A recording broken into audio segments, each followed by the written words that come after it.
Hi, Maria. Thanks for joining us, and I am Hi, so glad Stefan. that you're here. One or two sentences about what you do.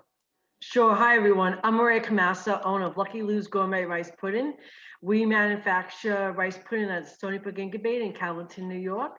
We have original chocolate, and we're launching our protein added one beginning of this year.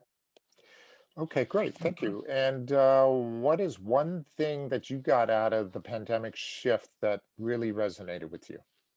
Well, you know me, Stefan. I have to say two things. One thing is that it felt great to know that there were other businesses out there that I'm not alone.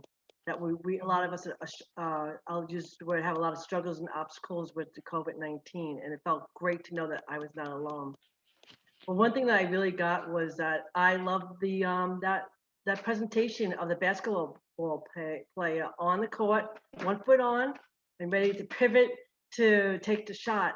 And I use that a lot for myself, keeping the foot grounded in my core business, but also now to take risks and be innovative Right. during COVID-19. It's true. It was really powerful. Awesome.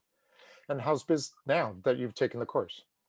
Well, I have to thank you guys because one of the things prior to COVID, we hired a consultant to work with our shelf life, extend our shelf life, and we put it on the shelf for months. And with the shift program, we actually now have a plan, and we're starting actually tomorrow to really start working on the shelf life.